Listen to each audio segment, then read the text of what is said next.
Boa tarde, pessoal. Hoje estamos aqui para fazer mais um podcast com o Grupo GEPA. Antes de iniciarmos, eu gostaria de fazer um convite. Nós já iniciamos o curso, mas como ele vai ter uma extensão até dezembro, então ainda há tempo de todos participarem. Nós vamos falar sobre as contribuições que nós fizemos no terceiro volume da publicação Psicanálise do Acolhimento, do livro, onde a gente fala um pouquinho sobre as experiências da prática clínica com a psicanálise do acolhimento. Então, o que cada um pôde contribuir das suas experiências vividas. E para hoje, que entra muito também em contato com as questões que o curso também promove, deixo aqui aberto o convite, tem no site do GEPA, www.gepa.com.br. Vocês conseguem acessar e fazer as inscrições, como nas redes sociais também, tanto o Instagram, YouTube, a gente tem disponíveis os links para inscrição. Será todo segundo sábado do mês, 2 horas por sábado, 2 participantes que vão estar ali contribuindo com as suas contribuições no livro. Para hoje, nós vamos nos inspirar no livro do professor Renato, que é um livro muito especial, Acolhida em Psicoterapia. Aqui, se a gente pudesse falar sobre um resumo do que é a psicanálise do acolhimento, se baseia nesse livro. Então, é um livro muito importante para as contribuições, para que a gente vai se nutrindo do que é essa prática vivida. Aqui nós temos o capítulo que ele coloca como dedicação do psicoterapeuta e do paciente. É o terceiro capítulo do livro. E aqui está a nossa inspiração, deixo como uma referência para aqueles que gostarem também, poderiam entrar em contato com o professor Renato para adquirir o livro e também se inspirar. A proposta de hoje é que a gente possa falar do que é a base fundamental para que uma análise possa acontecer. Como no texto, ele vai falar da dedicação do psicoterapeuta e da dedicação do paciente para que a análise aconteça. Porque a psicanálise precisa disso, nós não fazemos nada sozinhos. Enquanto analista, se o paciente não estiver aberto a viver o processo e além da abertura existir uma estrutura interna, infelizmente a análise não pode acontecer. Então, a princípio, eu gostaria de iniciar pontuando a questão da análise pessoal do analista, o quanto ela se torna a base para aquilo que ele vai oferecer também no setting terapêutico. Então, se ele vive uma análise que não é profunda, de laços estreitos, de acolhimento, amor, uma cumplicidade vivida dentro do set, uma parceria, melhor dizendo, ele vai ter muita dificuldade de conseguir estabelecer isso com os pacientes. Então, se eu vivo uma análise que a gente diz um pouco mais rasa, eu também vou oferecer uma análise rasa. Isso é muito importante. Qual a qualidade do vínculo que você tem na sua análise pessoal? Porque esse é o início da formação de um analista. E tem que partir, né, da pessoa, do indivíduo, essa busca, né, pela psicoterapia, né? Ele sente dentro dele essa angústia, né, essa busca, né, essa necessidade, melhor dizendo, né, por essa busca. E aí, partir dele, a procura já é o primeiro passo, né? Para que possa depois se estabelecer esse ambiente propício. É o primeiro passo para ele cooperar, né, com o processo. Aí ele vai precisar encontrar esse ambiente acolhedor, como o livro diz, acolhida em psicoterapia. Então, a acolhida é a base, né? A acolhida amorosa. E aí ele encontrando esse ambiente e ele tendo buscado, grandes chances de dar muito certo. Sim, é o sentir na pele, né, que a gente fala tanto. A gente oferece o que a gente recebe também na nossa análise pessoal, né? E para entender como funciona a análise, né? Porque a gente recebe tantos pacientes que nunca tiveram contato. Então, a gente sentindo na pele ali, vendo que é difícil para dar conta, porque realmente é um processo muito doloroso. Então, a gente consegue ter essa empatia também com o paciente, quando surgem essas dificuldades, né? Quando a gente se coloca na outra posição de analista ali, né? Então, eu acho que o sentir na pele traz, né, essa vivacidade pra gente entender de fato o processo. O elemento base é o vínculo. A psicanálise do acolhimento, ela traz uma conotação pós-bioniana. O Bion, né, o Wilfred Bion, é um dos pensadores básicos que a gente tem como referência. O Bion, ele traz essa possibilidade da gente olhar para a psicanálise não mais como uma psicanálise do sujeito, mas como uma psicanálise do vínculo. Aquilo que eu estou sendo em relação a uma pessoa é diferente daquilo que eu estou sendo em relação a outra pessoa. Por isso, como a Jéssica Jéssica colocou, é tão importante a análise pessoal do analista, porque o analista, tendo a sua análise pessoal em dia, pode estar de bem consigo mesmo. A partir deste vínculo saudável que ele tem consigo mesmo, ele consegue se vincular de maneira saudável com o outro. E a partir daí a gente começa a avaliar a qualidade do funcionamento emocional do outro, tendo um referencial dentro de um vínculo saudável. Coisa que muitas vezes não acontece com o sujeito no mundo externo, na vida cotidiana dele, que ele pode estar inserido em vínculos que não são tão saudáveis assim. A partir do vínculo a gente começa a desdobrar experiências da psicanálise. Por mais que o Bion tenha trazido, o Freud já falava disso. Então o Freud dizia assim, não existe uma psicanálise antes de ser estabelecido a transferência. E quando ele fala transferência, ele está dizendo ali de um fenômeno de possibilidade de vinculação entre paciente e analista. Fazendo um gancho também com a sua fala, professor, é importante olhar para os vínculos que o analista vai nutrir ao seu redor. Então, quando a gente fala de um relacionamento amoroso,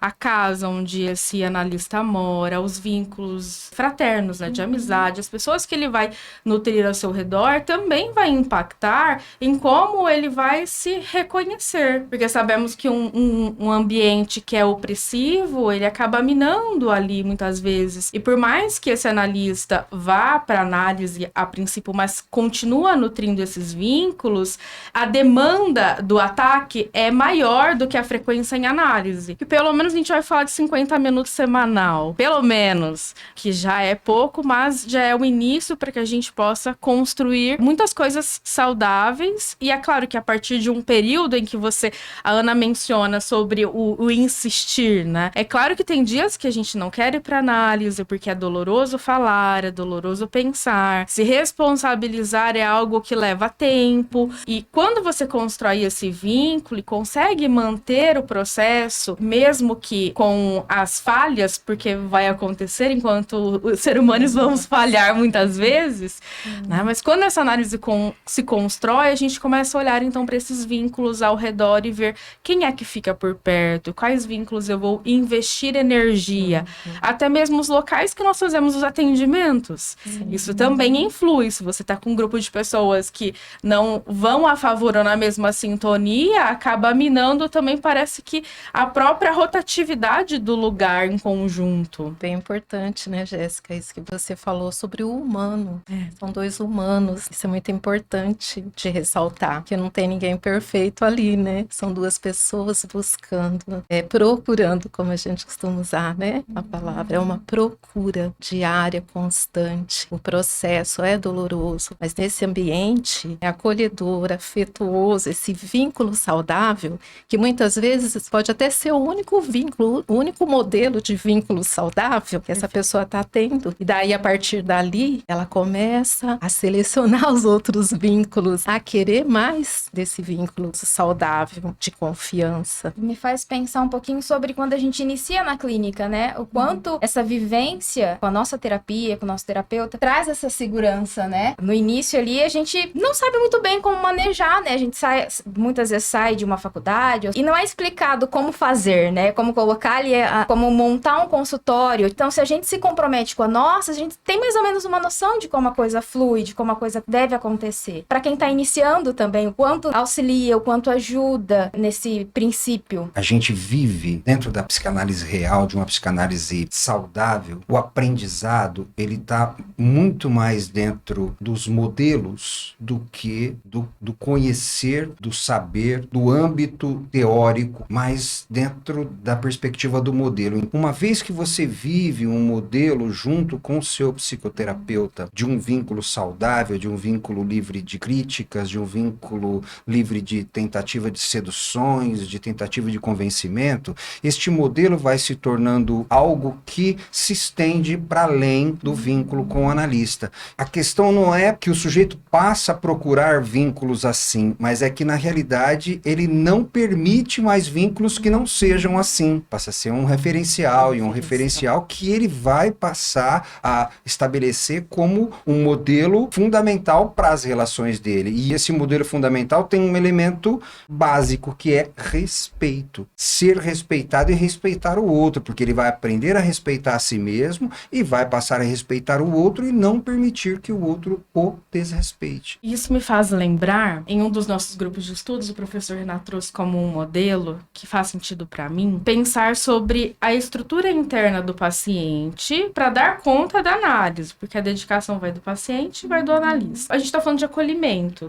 do respeito, um vínculo saudável. O próprio acolhimento, esse modelo saudável, como ele vai gerar um novo peso, uma nova proporção na balança, pode se tornar difícil demais ou caro demais. Aí a gente vai indo para algumas vertentes daquilo que eu não vou dar conta de permanecer. Porque às vezes eu posso olhar para esse lugar que me reconhece, que me acolhe e achar que aquilo ali é ruim, ou falso, ou que, enfim, não é possível ser vivido lá fora, porque os ataques ou a estrutura interna, principalmente dizendo, tá mais fragilizada. Então, nem sempre um paciente, quando ele interrompe o processo, é porque o analista fez algo de errado. Mas a gente precisa também reconhecer que a estrutura do paciente, a disponibilidade, a base inicial, todos nós temos dores, temos problemas, isso é comum a todos. Só que às vezes a gente tem uma estrutura mais fragilizada que não dá conta de pensar coisas mais dolorosas e se responsabilizar por aquela realidade que se tem. E como é importante nós, como analistas, também estarem com a nossa análise ali em dia, para não pegar essa desistência do paciente para nós, né? Isso. Então, assim, quanto isso é importante. Então, acho que não tem como pensar em duas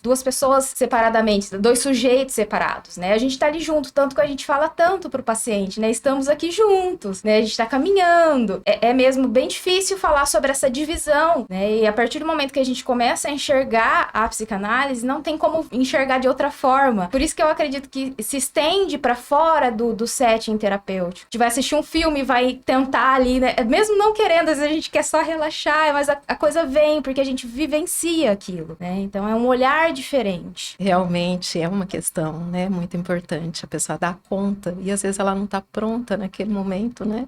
Ela não vai dar conta naquele momento. E é um processo mesmo, né? Bem doloroso, bem difícil. A gente sabe, né? Acho que todo mundo aqui já está. É uma condição nossa. Estamos, né, na nossa terapia, estamos cuidando de nós para até poder estar, né, junto com esse paciente. Se ele não der conta, né? Estaremos juntos mesmo assim. Estar junto. Às vezes a pessoa imagina estar junto, né? E lá dentro é subjetivo, né? É você levar aquele momento ali do setting para sua vida lá fora.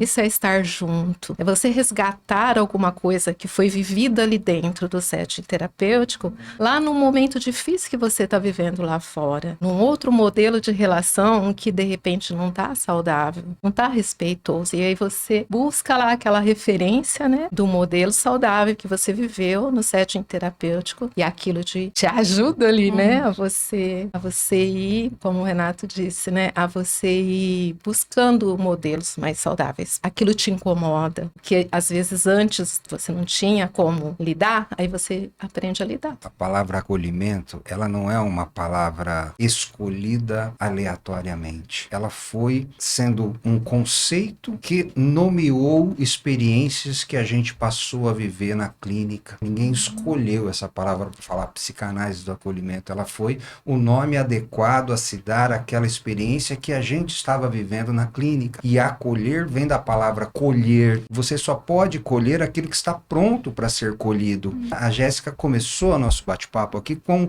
os capítulos do livro Dedicação do Analista e Dedicação do Paciente. Precisa haver essa dedicação e essa dedicação não é de maneira alguma escolhida. Ninguém escolhe se dedicar. Você vai se dedicar quando você estiver pronto para isso. Você estiver maduro o suficiente para isso. Acolher não é capturar o sujeito, não é prender o sujeito. Acolher é estar aberto para receber. E aí, mais uma vez, o Bion vai trazer essa ideia que continente contido, conjunção constante desses dois elementos. Precisa haver um tempo adequado para tanto. Não adianta forçar, não adianta escolher, não adianta decidir. Tudo isso está completamente fora do âmbito da psicanálise do acolhimento. Isso faz tanto sentido. Eu tava olhando aqui os livros, e se a gente parar pra pensar, a acolhida em psicoterapia, independente do momento em que foi escrita, porque ela foi sendo construída desde o início, a prática da acolhida em psicoterapia leva ao surgimento da contribuição da psicanálise do acolhimento com os participantes. Porque não é algo que realmente realmente veio da teoria. E é algo que também é trabalhado no capítulo. O analista, ele não vai se construir através de leituras psicanalíticas apenas. Elas são importantes, mas a construção importante é esse modelo interno, que fala de frequência. Eu gosto do modelo que o professor Renato nos traz, quando ele fala sobre o real concreto, o real imaginário, o real simbólico. Que eu acredito que isso se constrói através da frequência. Então, se nós frequentamos a análise pelo tempo que é necessário para nos responsabilizar, nos transformarmos, a gente vai evoluindo. E entra muito também no que a Elizabeth trouxe sobre a construção ali de um modelo interno. Porque quando a gente está no real concreto, eu preciso ir até o analista e ouvir o que você me diz sobre isso, principalmente no início do processo. Depois de um tempo, a gente já começa a transitar dentro de um vínculo saudável para o real imaginário. O que o analista diria nesse momento? Então, a gente vai tendo a transformação até nós conseguirmos chegar no real simbólico, que seria a imagem internalizada do analista, que é quando a gente vai falar sobre algo e a gente se vê falando falas que viveram dentro da nossa análise, a gente se vê agindo palavras, ações que nós vamos incorporando. E aí tem um modelo bem sucedido. E é muito bonito isso, né? É. Quando a Jéssica falando, a gente vê a beleza disso, né? Mesmo que por trás de tudo isso aconteceu uma experiência extremamente dolorosa. É muito bonito.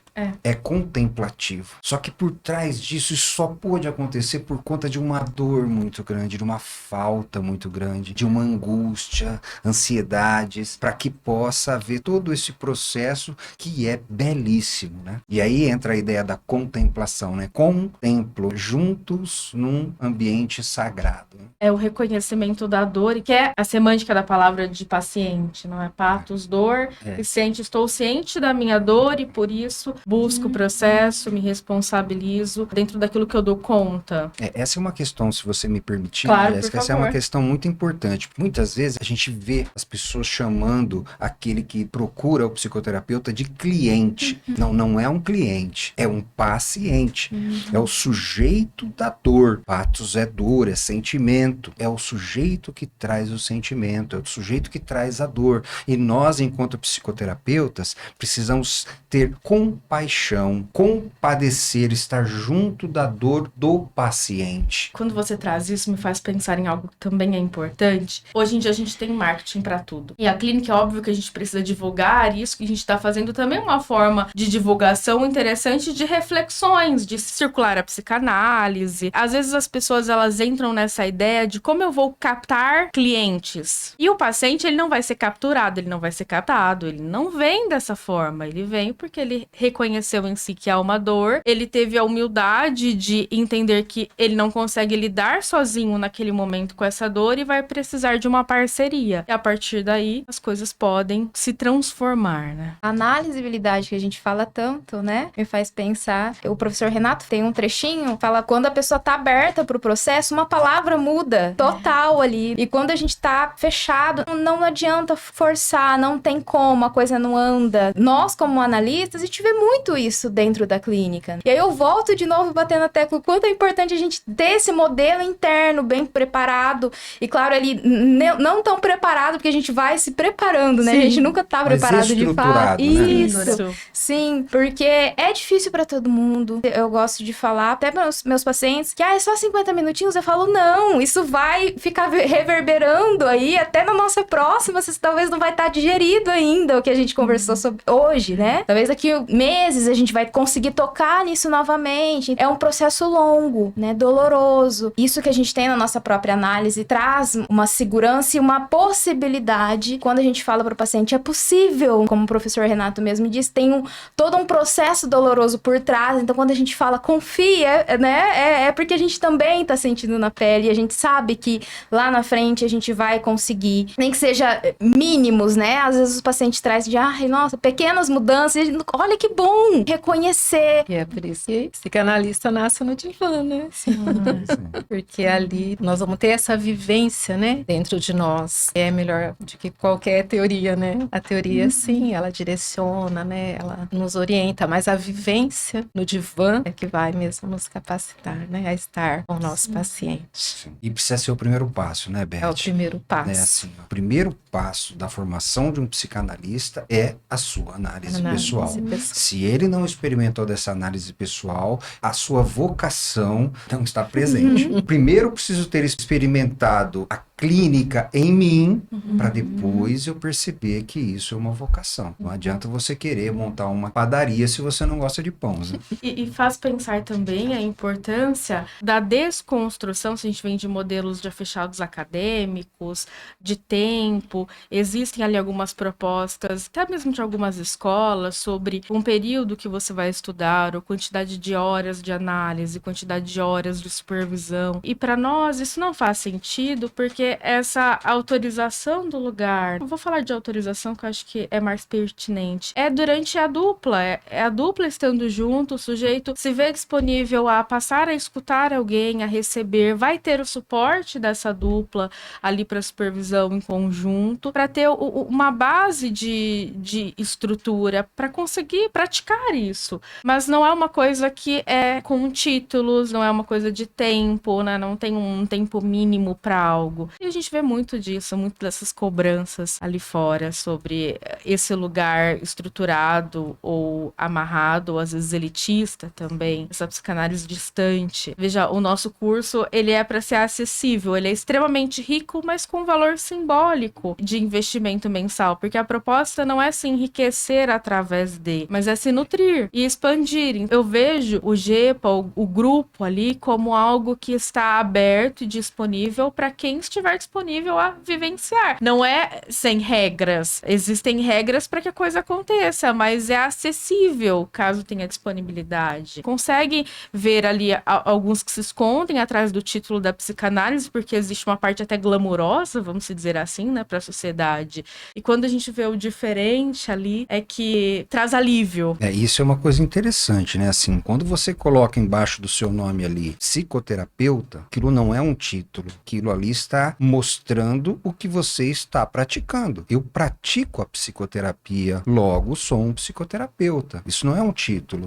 Simplesmente está mostrando aquilo que você pratica. Professor Renato, professor não é meu título. Está mostrando o que eu estou praticando. Bem diferente de você fazer um curso de psicanálise, adquirir o título de psicanalista e passar a se intitular psicanalista, mesmo não praticando a psicanálise. E aí é uma outra coisa importante. Mais importante do que o instrumento que se usa é a filosofia por trás do instrumento que se usa. Qual é a filosofia que te guia? O sujeito pode ter uma ciência extremamente desenvolvida e sendo usada com uma filosofia corrompida. Qual é a filosofia da sua psicanálise? Que filosofia te guia? Muitas vezes você pega ali um currículo de uma empresa, você vai ver ali qual é a filosofia dessa empresa. Isso é que traz a nobreza da prática. Muito mais do que um instrumento que você está usando. Uma medicina sendo guiada por uma filosofia corrompida é uma medicina corrompida. Eu queria só acrescentar a questão do nosso grupo, né, do GEPA, que a gente transmite o que a gente recebe, como a Jéssica falou. Esse curso e tantos outros que já aconteceram e os que vão acontecer, é sempre ali um ajudando o outro, um faz a arte, o outro faz, sabe, ajuda a divulgar o outro, e a gente consegue transmitir isso tão tranquilo e não pesa, porque aquilo é verdadeiro, aquilo tá todo mundo ali se ajudando. É uma beleza mesmo de olhar e ver que quando a gente sai de algumas instituições, né, a gente sai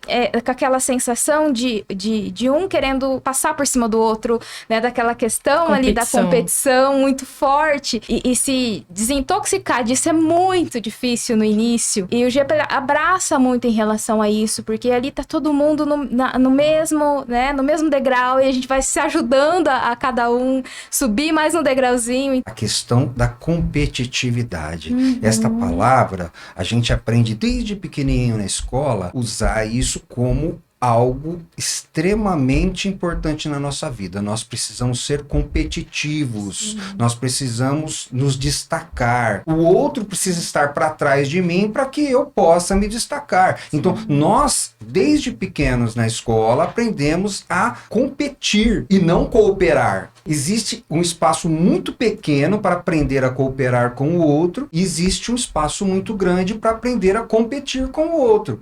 Isso é uma questão muito séria. E aí o Gepa está nadando contra a maré quando propõe a ideia de cooperar o tempo todo. Não é porque você está cooperando com o outro que isso vai te diminuir. Pelo contrário, cooperando com o outro é que você vai crescer. Faz muito sentido. E quanto isso pode contaminar? Porque se o sujeito vive essa competição, porque ele foi inundado, ele vai projetar isso também no atendimento. Então, o paciente passa a se tornar o seu rival, muitas vezes, porque eu quero que você me traga detalhes redondos para eu poder ter interpretações bombásticas. E eu fico buscando isso o tempo todo. E é o inverso do que propõe o Gepa, que se baseia ali em Bion, com o rebaixamento ali da memória, do desejo, da compreensão, né, da ânsia de tentar entender o paciente. Tem um momento que ele descreve como o abaixar das luzes para que aquilo que o paciente está trazendo se ilumine. E não esse inverso, porque quando você está na competição, você começa a focar em pontos, porque isso daqui vai dar like, vamos dizer, né? Uma comparação. Então eu vou focar nesse ponto para o paciente sair daqui achando que eu sou muito foda, né? Desculpa a expressão ali, mas é isso mesmo. Para eu dizer, nossa, os meus pacientes evoluem, então eu forço. Aí entra nesse mundo de ilusão, como se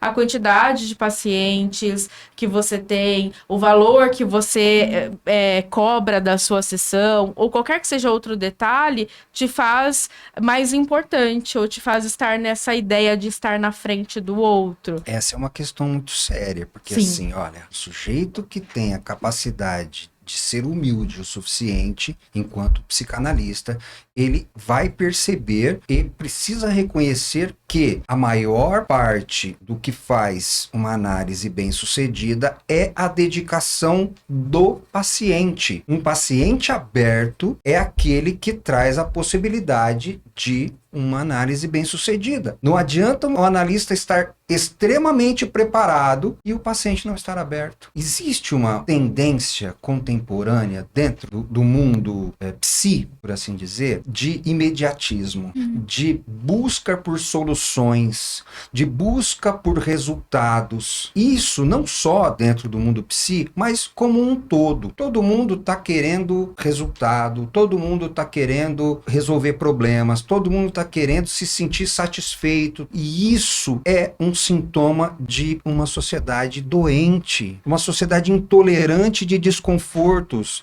uma sociedade de pessoas imaturas que não são capazes de tolerar perder, de tolerar não sair com a melhor. E a psicanálise precisa ser um instrumento para reparar esse funcionamento do sujeito que está construindo a sociedade. Prepará-lo para ser um pouco mais humilde, um pouco mais tolerante, para não ter as coisas na hora que ele quer, para não ter os resultados que ele esperava, para não ser cumprido ali as expectativas dele, mas que ele possa, de maneira madura, ser capaz de tolerar aquilo que não foi possível. E aí entrou a palavra madura, maturidade. E maturidade é justamente aprender a perder. Sim. Se o sujeito não é capaz de aprender a perder, não é capaz de tolerar que ele perdeu, ele está ali denunciando a sua imaturidade. E isso também me faz pensar num ponto importante, o que o sujeito está olhando, e muitas vezes de forma distorcida, sobre esse ganho, o que é eficaz, né? O que eu consegui. Normalmente é a tal da felicidade. Então o paciente saiu bem, saiu sorrindo, ótimo, evoluí. E muitas vezes é importante reconhecer que o fato daquela pessoa ter te procurado, às vezes aquele paciente ele vai dar conta de mandar uma mensagem, mas não consegue comparecer, é o que ele deu conta. Muitas vezes ele vai iniciar o processo, ele foi até ali, ele conseguiu falar sobre as dores, se emocionou, conseguiu chorar, e tudo isso são conquistas que na alta escala para a sociedade não são bem vistos, porque eles querem aquela mudança radical de um toque, né? Você tá esperando um vidinho de 1 minuto que daqui a pouco vem a mudança rápida, como se isso fosse acontecer. E o fato de eu me dispor a ir ali, e principalmente as repetições, a análise de repetição. Então, muitas vezes você vai se ver repetindo aquele mesmo lugar, que não é o mesmo lugar, mas é parecido, e isso causa muita angústia, como se eu não estivesse evoluindo, como se isso não fosse um ganho da análise. Então, reconhecer cada movimento que o paciente dá conta de fazer, ou que nós, enquanto pacientes, enquanto analistas também, né, damos conta de fazer, é importante. A gente vai ao inverso. E aí, você usou uma palavra muito importante, Jéssica. Felicidade. A felicidade está subordinada à ignorância. A felicidade está subordinada à ilusão. Quanto mais iludido, mais feliz. Então isso é muito importante. O que a gente está buscando enquanto felicidade é nos deixarmos vulneráveis para os convites para que a gente possa ser enganado pelo outro com promessas de felicidade. Iludidos, buscamos felicidades e não nos preparamos para os momentos difíceis, que é justamente a configuração da vida real. A psicanálise me parece que é um recurso por excelência para preparar o sujeito para enfrentar as tristezas da vida e não para trazer felicidade. E quantas vezes a gente é contaminado? Falo muito da rede social porque acredito que isso seja um facilitador de você ver a vida alheia, né? E quanto você pode se perceber invejoso de ilusões. Porque ali são recortes de edições. A inveja né? A inveja é ilusão. É isso. Ninguém inveja a realidade. Você inveja sempre alguma coisa que você imagina, né? É verdade. O sujeito que está invejando o outro, ele não inveja a realidade do outro, ele inveja aquilo que ele imagina sobre a vida do outro. Que ele inveja o carrão do outro, ele inveja só o conforto do carrão do outro. Mas ele não inveja o IPVA que ele tem que pagar, a manutenção desse carro, ele não inveja nada disso, né? É verdade. Desculpa te Não, cortar. é isso mesmo. Faz todo sentido. Bom, muito obrigada. E a gente se vê numa próxima.